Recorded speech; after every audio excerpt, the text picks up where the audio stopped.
तो अखिलेश यादव के भीतर भी कोई पत्रकार घुस गया है। आज कैसे उन्होंने सूत्रों के हवाले से एक बड़ी खबर बीजेपी को लेकर ब्रेक की है और वो खबर क्या है, हम आपको ये बताएंगे। आज हम आपको ये भी बताने जा रहे हैं कि व्यास जी के तहखाने में और नया क्या क्या हो रहा है, कैसे दोबारा उन मूर्तियों को लाकर उस तहखाने में रखा गया है और उसकी पूजा हो रही है जिसे एएसआई ने वहां पर निकाला था। और आखिर में ये जानिए कि सर्वदलीय बैठक में आखिरकार विधायकों को एक साथ ले जाकर रामलला के दर्शन कराने का सपना पूरा हो रहा है, कैसे ये भी बताएंगे। तो ये तमाम खबरें आज का यूपी में। नमस्कार, मैं हूं कुमार अभिषेक, आप देख रहे हैं यूपी तक। हम हाजिर अपना न्यूज शो आज का यूपी लेकर। तो अभी तक राजनीतिक दलों की खबरें ब्रेक करने की जिम्मेदारी पत्रकारों की थी। रिपोर्टर्स ही अमूमन एक दूसरे दलों की खबरें ब्रेक किया करते थे। कभी समाजवादी पार्टी के भीतर की खबर क्या है, कितने लोगों को टिकट मिल रहा है, कितने लोग उम्मीदवार बन रहे हैं, ये काम पत्रकार करते थे। बीजेपी के भीतर क्या हो रहा है, ये काम भी पत्रकारों का है। लेकिन आज अखिलेश यादव कुछ उसी मुद्रा में आ गए और अखिलेश यादव ने बीजेपी के भीतर की एक वो बड़ी खबर ब्रेक की है जो अभी तक पत्रकारों के पास नहीं है। जी हां, वो खबर बहुत बड़ी है। अगर अखिलेश यादव के पास सचमुच ये खबर है और ये पक्की खबर है तो ये किसी पत्रकार के पास नहीं है, और वो कम से कम उत्तर प्रदेश की सियासत की अब तक की सबसे बड़ी खबर है। अखिलेश यादव ने अपनी इस खबर को लेकर के न सिर्फ मीडिया कर्मियों से बात की है बल्कि ट्वीट भी किया है। तो हम बताएं, इससे अच्छा है कि जब खबर अखिलेश यादव ने ब्रेक की है तो खुद अखिलेश यादव के मुंह से ही सुन लीजिए कि उन्होंने बीजेपी को लेकर कौन सी खबर आज ब्रेक की है। सुनिए अखिलेश यादव। मैं अपने पत्रकार साथियों का धन्यवाद देना चाहता हूं, और अभी मुझे जानकारी मिली है, मैं आप लोगों को ब्रेकिंग न्यूज देना चाहता हूं। भारतीय जनता पार्टी अपने सभी सांसदों की टिकट काटने जा रही है, एक के सिवाय, और वो भी जो एक है वो भी अपनी सीट बदलने की सुना है, सीट बदलना चाहते हैं। तो ये समाजवादी पार्टी जीत के लिए आगे बढ़ रही है और हमें उम्मीद है कि पीडीए ही एनडीए को हराएगा। तो सुना आपने, अखिलेश यादव ने बड़ी खबर बताई है कि बीजेपी के सभी सांसदों का टिकट कट रहा है। जी हां, ये खबर फिलहाल किसी मीडिया हाउस के पास नहीं है, लेकिन अगर अखिलेश यादव के सूत्र ये बता रहे हैं कि बीजेपी के सभी सांसद, जिसमें तकरीबन 66 सांसद हैं बीजेपी के इस वक्त, और सबों का टिकट कट रहा है, तो ये अपने आप में एक बहुत बड़ी खबर है। लेकिन क्या ये खबर सच है, इसकी पड़ताल तो हम बाद में करेंगे। लेकिन इतना तो तय है कि पहली बार अखिलेश यादव के भीतर एक पत्रकार दिखाई दिया है और उन्होंने इस खबर को पत्रकारों के लिए और पत्रकारों के सामने ही ब्रेक किया है। हालांकि जो राजनीतिक विशेषज्ञ हैं, जो राजनीतिक जानकार हैं, दरअसल उनका मानना है कि अखिलेश यादव ने बीजेपी के खेमे में हड़कंप मचाने के लिए उन्होंने ये खबर आज खुद पत्रकारों को बताई। ये तो सच है कि बीजेपी बड़े पैमाने पर टिकट काटने की प्लानिंग कर रही है, और न सिर्फ सर्वे कराए जा रहे हैं हर सांसद के परफॉर्मेंस को लेकर, हर सांसद की उस स्थिति को लेकर कि क्या उन्हें दोबारा टिकट दिया जाएगा। बीजेपी के जो सांसद हैं तो क्या वो जीत पाएंगे या नहीं जीत पाएंगे। कई राउंड के सर्वे हो चुके हैं। कहा जा रहा है बीजेपी का जो शीर्ष नेतृत्व है वो एक अलग से सर्वे कराता है, और उस सर्वे में अगर किसी की रिपोर्ट नेगेटिव आती है तो फिर उसका टिकट कटना तय हो जाता है। यूं तो जमीनी स्तर से जो नाम ऊपर तक जाते हैं उनके नाम फाइनल किए जाते हैं, लेकिन सर्वे का बड़ा अहम रोल है। तो क्या अखिलेश यादव को उस सर्वे की भनक मिली है? क्या वो सर्वे अखिलेश यादव तक पहुंच गया है जिसमें यह कहा गया हो कि सारे के सारे लोगों के टिकट, बीजेपी के सांसदों के टिकट काट दिए जाएं? ये कहना मुश्किल है, लेकिन उनकी बातों में इतनी सच्चाई जरूर है कि बीजेपी बड़े पैमाने पर अपने सांसदों का टिकट काट सकती है। तो क्या ये 20% कटते हैं, 25, 30, 50 या पूरे 100, इस पर नजर रखनी पड़ेगी। और अगर अखिलेश यादव की यह बात सच हुई तो अब मुझे लगता है फिर पत्रकारों के लिए वो जगह नहीं बची जब वो पॉलिटिकल खबरों को ब्रेक करेंगे।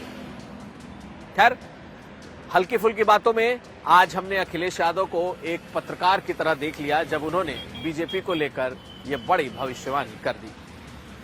अब अगली खबर।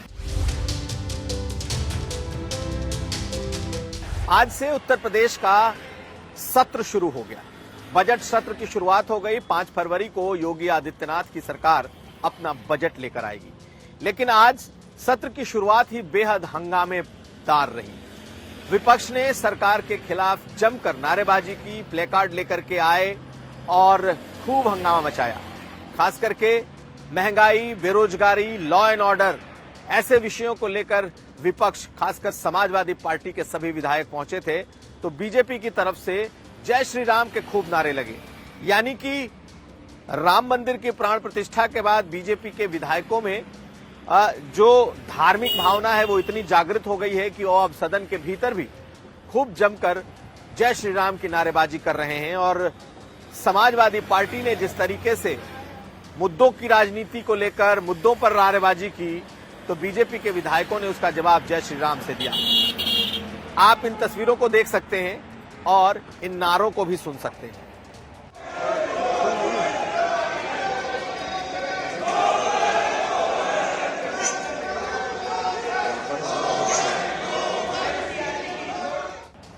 लेकिन हम आपको बताएं कि कल सर्वदलीय बैठक हुई थी और सभी दल के विधायकों की एक मांग थी, और वो मांग ये थी कि सभी विधायकों को एक साथ रामलला के दर्शन कराए जाएं। तो अक्रॉस पार्टी लाइन, यानी कि सभी पार्टियों के सभी विधायकों के लिए रामलला के दर्शन का कार्यक्रम बनाया जा रहा है। और विधानसभा के अध्यक्ष के नेतृत्व में उत्तर प्रदेश के सभी विधायक रामलला का दर्शन करने एक साथ जाएंगे, ऐसी योजना बना दी गई है। हालांकि कब जाएंगे इसकी तारीख तय नहीं हुई है, लेकिन जल्द ही ये जत्था, विधायकों का जत्था रामलला के दर्शन करने अयोध्या जाएगा। अब अगली खबर। अब हम अयोध्या से चलते हैं वाराणसी। जी हां, वाराणसी में इस वक्त माहौल गर्म है, क्योंकि ज्ञानवापी परिसर में जो तहखाना है व्यास जी का, उसके भीतर पूजा पाठ अनवरत जारी है। आज मुस्लिम पक्ष की तरफ से याचिका पर इलाहाबाद हाईकोर्ट में सुनवाई हुई, लेकिन मुस्लिम पक्ष को राहत नहीं मिली। अब 6 फरवरी को दोबारा से मुस्लिम पक्ष की नई याचिका पर सुनवाई होगी। लेकिन इस बीच कुछ अहम जानकारियां उस तहखाने के भीतर से सामने आई। आपको बता दें कि जब ये अदालत का आदेश हुआ कि दोबारा से जिस तरीके से 1993 के पहले वहां पूजा होता था, अब उसी तरीके से पूजा पाठ होगा, तो आपको बताएं कि प्रशासन ने जो तैयारियां की वो बेहद ही बड़ी तैयारी है। आपको ऊपर से शायद नहीं पता चल रहा हो, लेकिन तहखाने के भीतर एक बड़ी पूजा इस वक्त चल रही है।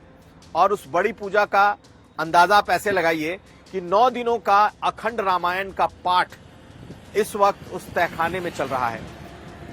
उस तहखाने के पूरे शुद्धिकरण के बाद अलग अलग तरीके से 8 मूर्तियां जो कि एएसआई को इस तहखाने से मिली थी, उनको स्थापित किया गया और उसके बाद से अखंड रामायण की शुरुआत कर दी गई।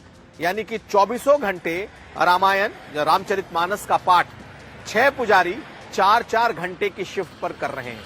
यानी राउंड द क्लॉक इस तहखाने में इस वक्त रामचरितमानस का पाठ, अखंड पाठ चल रहा है। और हर 4 घंटे पर पुजारियों की शिफ्ट चेंज होती है। हर 4 घंटे पर वो अपनी आरती खत्म करके निकलते हैं और दूसरा पुजारी उस जगह को लेता है। जो एएसआई की रिपोर्ट आई थी उसमें एक राम की पट्टिका मिली थी, जिसमें राम लिखी हुई एक पट्टिका थी।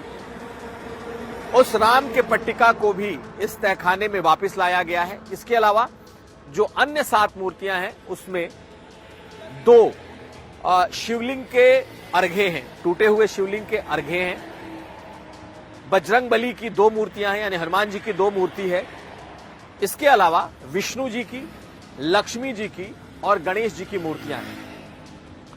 तो टोटल कुल 10 मूर्तियां वहां से मिली थी, जिसे एएसआई ने प्रशासन को सौंपा था और वाराणसी प्रशासन ने उसे अपने ट्रेजरी में रख दिया था। लेकिन जब अदालत का फैसला आया कि वहां उसी तरीके से दोबारा पूजा पाठ कराई जाए, तो उसमें से 8 मूर्तियों का बकायदा एएसआई की रिपोर्ट से मिलान करके उन्हें वापस लाया गया। हालांकि सब के सब जो विग्रह हैं, जो मूर्तियां हैं, सब खंडित हैं और उन खंडित मूर्तियों की दोबारा से पूजा शुरू की गई है, क्योंकि कभी तहखाने में इन खंडित मूर्तियों की भी पूजा हुआ करती थी। तो बहुत अहम है कि 3 चीजें हो रही हैं। एक, इस वक्त 9 दिनों का अखंड रामायण रामचरितमानस का पाठ चल रहा है। एक अखंड ज्योति जला दी गई है, जो कि पूरे वक्त राउंड द क्लॉक 24 घंटे उसके भीतर अखंड ज्योति जलती रहती है। और 8 एएसआई को मिली हुई मूर्तियों को दोबारा उसमें स्थापित किया गया है। दर्शन पूजन के लिए बाहर से जो श्रद्धालु हैं वो दर्शन करते हैं, भीतर जाने की मनाही है। सिर्फ जो पुजारी हैं, जो पंडित हैं, सिर्फ उन्हें ही इस बात की इजाजत है। उधर मुस्लिम पक्ष को जो धक्का लगा है, उसके बाद से मुस्लिम पक्ष ने कहा है कि अब वो सुप्रीम कोर्ट का दरवाजा खटखटाएंगे। जमाते उलेमाए हिंद ने दिल्ली में प्रेस कॉन्फ्रेंस की है और उन्होंने हाई कोर्ट से राहत नहीं मिलने के बाद अब सुप्रीम कोर्ट जाने का भी फैसला किया है। आप एक बार जमाते उलेमाए हिंद के जो प्रमुख मौलाना हैं, उनकी बात सुन लीजिए, आपको भी अंदाजा लग जाएगा कि